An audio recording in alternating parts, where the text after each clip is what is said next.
pencils, paper, notebooks, iPads. Class is now in session. USAPrepares.com. Educational radio. Set your memory to high power. GetPreparedExpo.com instructors Vincent Finelli and Mark Wright at the controls.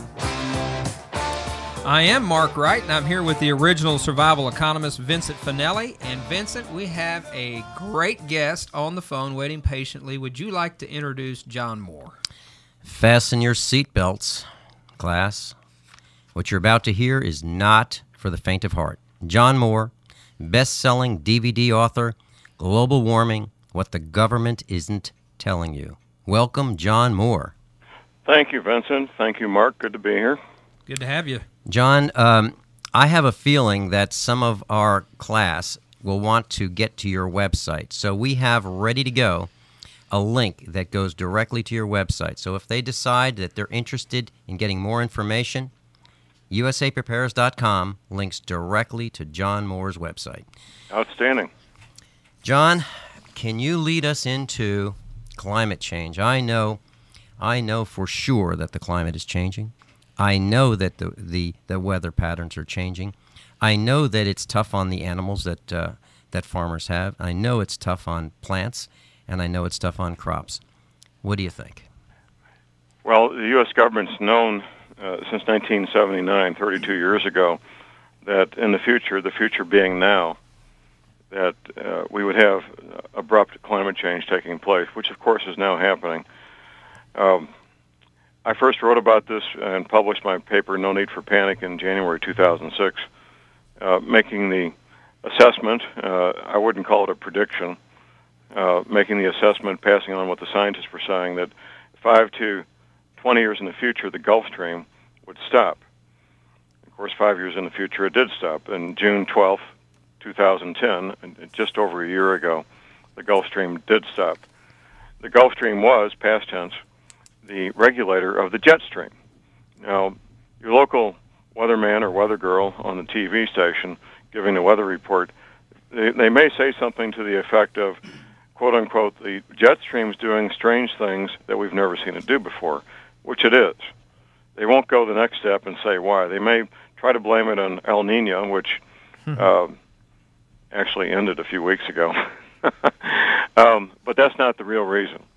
The real reason is the Gulf Stream stopped a year ago, and that was a regulator of the jet stream, caused it to behave in a predictable fashion, allowing men and women involved in growing grains, especially corn, wheat, rye, barley, oats, to have predictable amounts of precipitation and temperature, without which you can't be in that business.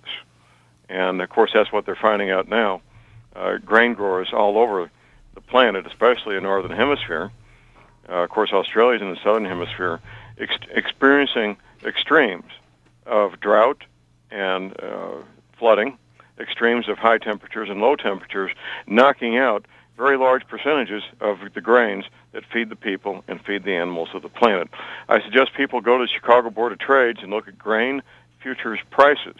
If they want to see where this is going, that's the indicator right there.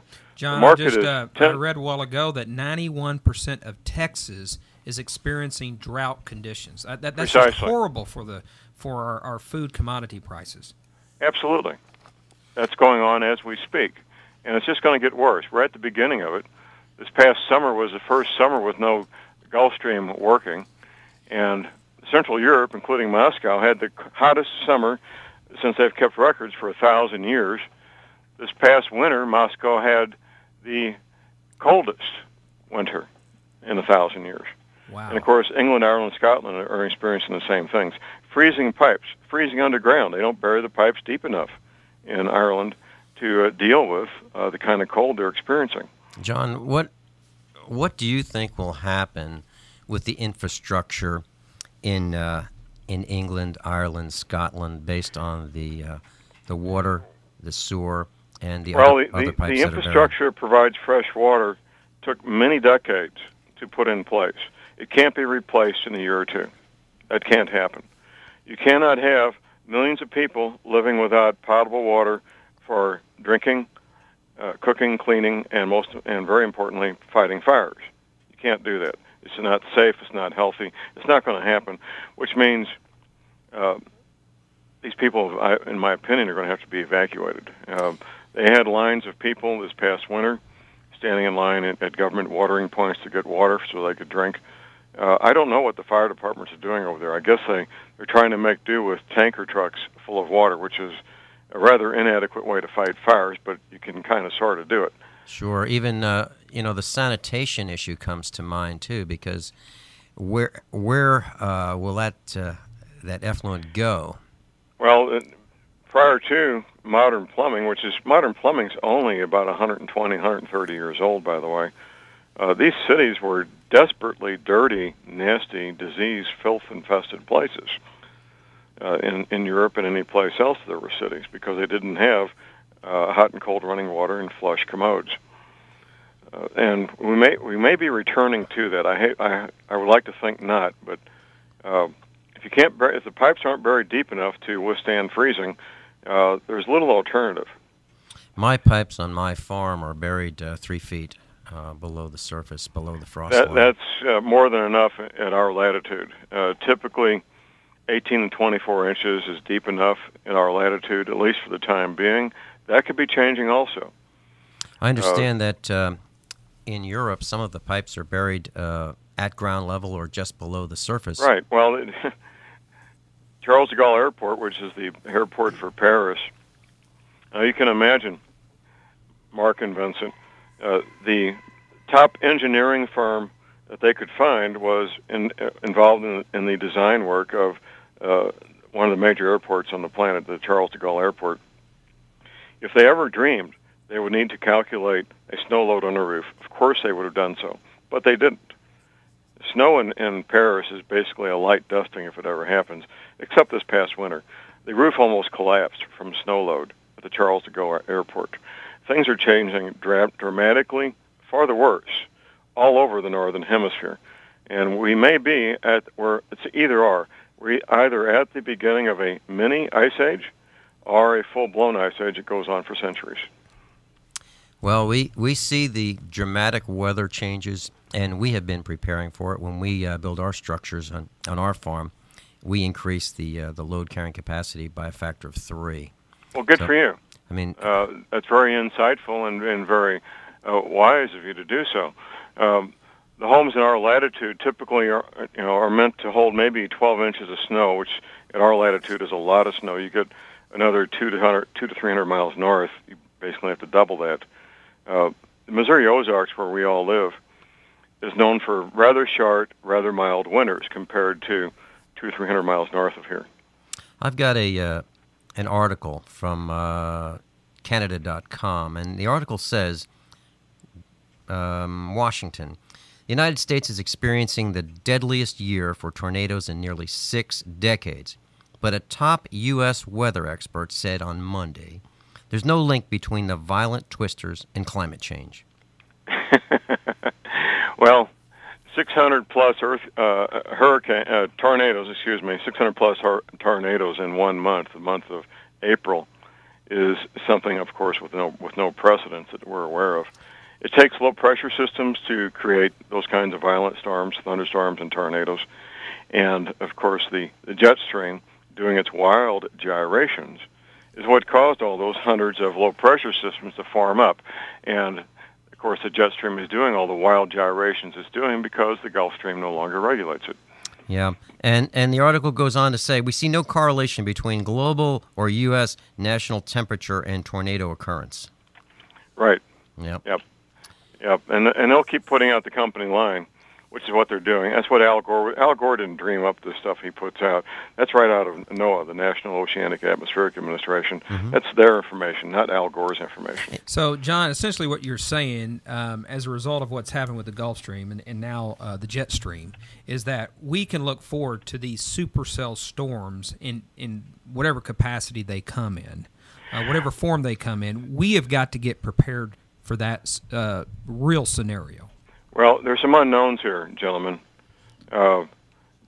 Climatology, meteorology, is for the most part based on what's happened in the past.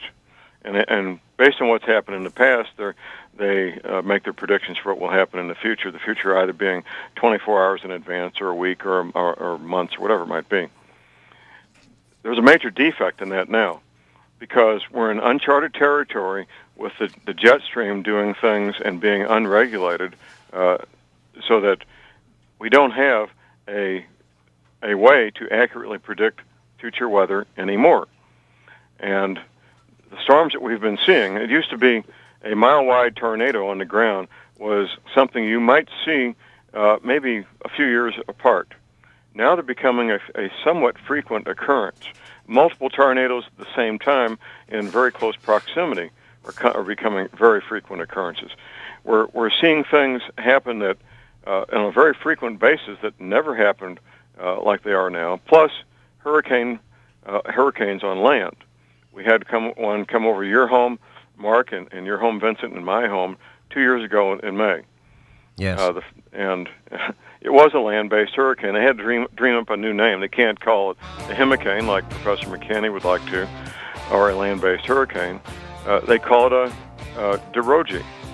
John, we're going to take a brief bottom-of-the-hour break, and then we're going to come back on the other side, and I think we need to get into some of the discussions about your research on rising ocean levels and how that's a critical component of climate change to this country. This is Mark Wright. I'm here with Vincent Finelli on USAPrepares.com, and we'll be right back.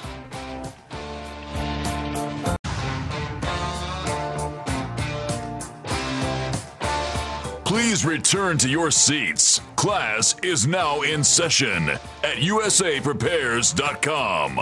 Interact now by emailing instructor@USAPrepares.com or text 417-200-4715. And now, Vincent Finelli and Mark Wright.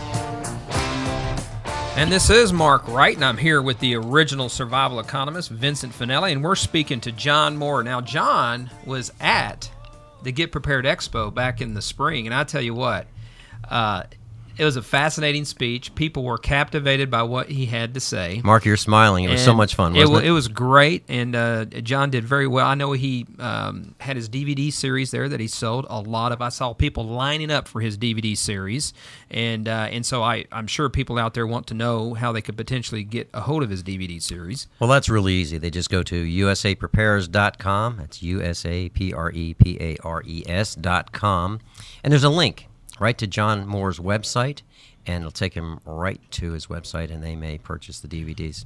Hey, John, you going to come to the Fall Get Prepared Expo Absolutely. September 9th and 10th? I would not miss it for anything. Well, good. I think you're going to... In fact, I'm missing my 45-year high school reunion to come there, gentlemen. Are you serious? Wow. Oh, yeah. Well, what kind of response did you receive? What were you anticipating when you came into the Get Prepared Expo? Well, it was pretty much an unknown quantity, and for all of us, you gentlemen and myself.